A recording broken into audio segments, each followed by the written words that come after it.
Justice Suryakant को CJI का पदभार ग्रहण किए हुए अभी 15 दिन भी नहीं हुए कि उनके खिलाफ वकीलों ने मोर्चा खोल दिया।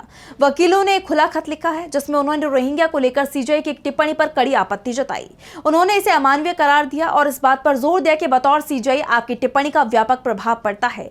तो क्यों सीजेआई सूर्यकांत की टिप्पणी पर नाराज हुए वकील और क्या है पूरा मामला, जानेंगे इस रिपोर्ट में। सीजेआई सूर्यकांत की एक टिप्पणी पर बवाल मच गया है। बड़ी संख्या में वकील, पूर्व जज और न्याय व्यवस्था से जुड़े संगठनों ने कड़ी नाराजगी जाहिर की है। उन्होंने सीजेआई सूर्यकांत के नाम एक ओपन लेटर लिखा है और रोहिंग्या शरणार्थियों से जुड़ी उनकी टिप्पणी को अनुचित करार देते हुए उस पर चिंता जाहिर की है। चिट्ठी में लिखा गया है कि सीजेआई सिर्फ एक कानूनी अधिकारी नहीं है, बल्कि गरीबों के अधिकारों के संरक्षक और अंतिम निर्णायक भी हैं, जिनके शब्दों का देश की अंतरात्मा पर असर होता है और इसका व्यापक प्रभाव भी पड़ता है। दरअसल सीजेआई सूर्यकांत ने 2 दिसंबर को भारत में रह रहे रोहिंग्या के कानूनी दर्जे पर सुनवाई करते हुए कहा था कि क्या भारत सरकार ने रोहिंग्याओं को शरणार्थी घोषित करने का कोई आदेश जारी किया है?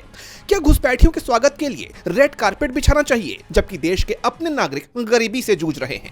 उनकी इस टिप्पणी पर अब वकीलों ने नाराजगी जाहिर की है। उनका कहना है कि ऐसी टिप्पणियां रोहिंग्या शरणार्थियों के अधिकारियों के खिलाफ बेंच की तरफ से पक्षपात किए जाने की आशंका पैदा करती हैं और इस चिंता का कारण बनती हैं कि जब हमारे बीच सबसे कमजोर लोगों के अधिकारों की रक्षा करने की बात आती है तो वो न्यायपालिका में जनता के विश्वास और भरोसे पर बुरा असर डालेंगी।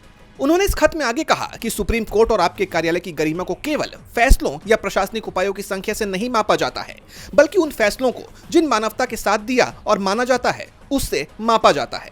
खत पर हस्ताक्षर करने वालों में दिल्ली हाई कोर्ट के पूर्व chief justice AP Shah, supreme court के वरिष्ठ वकील गोपाल शंकर नारायणन, वरिष्ठ वकील प्रशांत भूषण समेत कई जाने माने चेहरे शामिल हैं। उनका कहना है कि भारत में शरणार्थियों को प्रवासियों से अलग श्रेणी के रूप में पहचानने की एक लंबी परंपरा रही है। देश ने तिब्बतियों को मानवीय सुरक्षा प्रदान की है। अब देखना यह होगा कि सीजेआई सूर्यकांत इस पर क्या प्रतिक्रिया देते हैं। DB लाइव की रिपोर्ट।